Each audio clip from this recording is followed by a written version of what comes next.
I'm Kevin Coleman from the Scioto Post, and I am not a dragonfly, but we have a dragonfly expert here who will speak to the Scioto Valley Bird Nature Club tonight. So could you introduce yourself? Yeah, my name is Jim Lemon. I am a retired entomologist, and I work with the Ohio Odonata Society, and I manage the Ohio Dragonfly Survey, which is an online information system using iNaturalist. And so we started a statewide survey, and we've been able to continue that after the end of our funding because iNaturalist is free. Again, we've been very successful with our survey.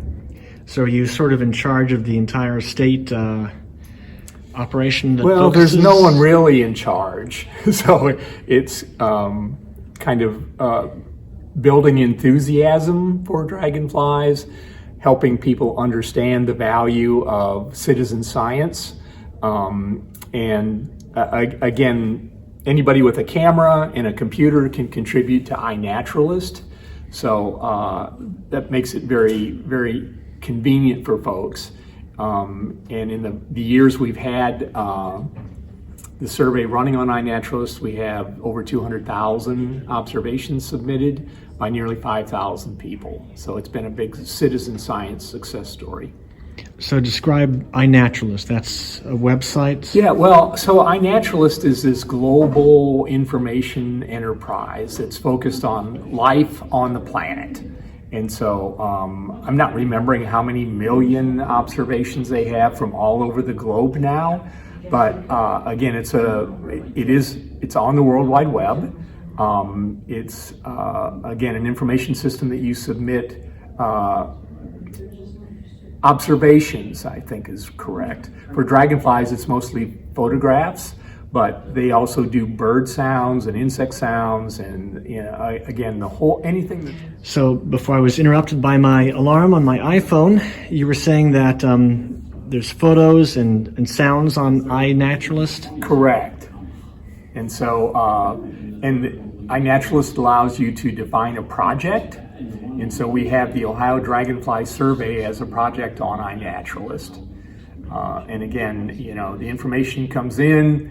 At the end of the season, then I will export the data from iNaturalist and integrate that into our Odonata Society database. So it's basically a census of various forms of life? Of all forms of life, correct. And we're targeted on dragonflies, and so that's helpful for us.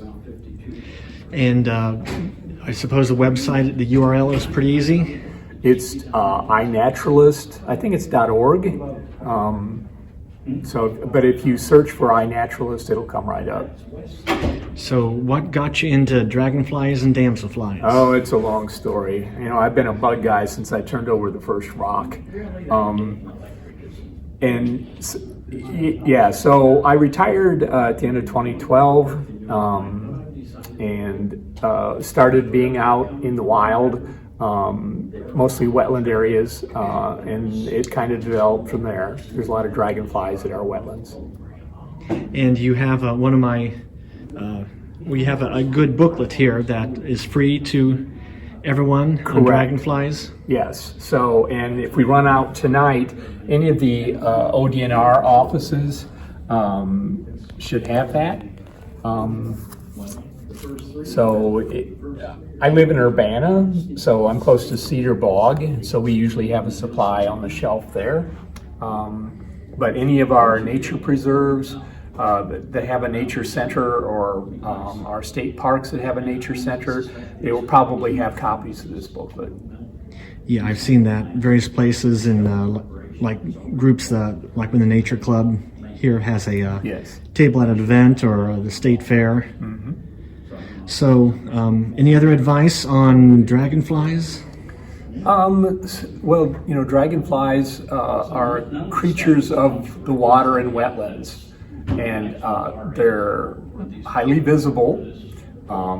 So they fly. We had our first observation reported of a dragonfly in Ohio this season today, green darner in the Dayton area.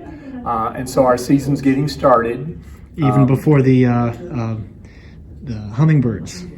Yes. So, if you're out walking in the wetlands now, you'll see that there's a lot of bees and flies already in motion. And so, those are the prey for the dragonflies. So these green darners that are arriving are flying up from the south.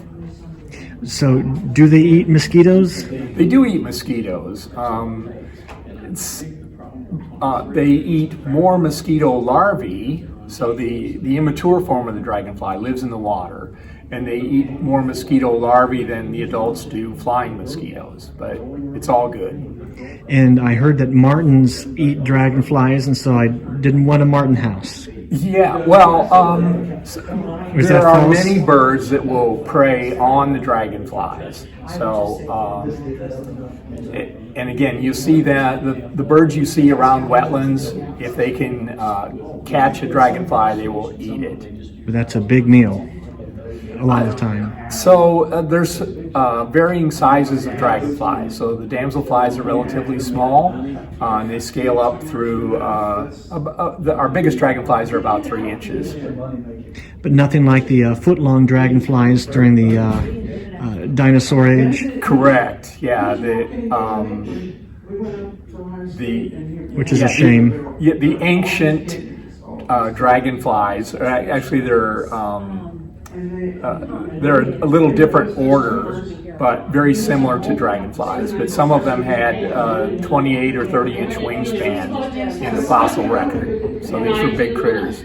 All right. So if you could again tell us who you are and how we can learn more about what you offer.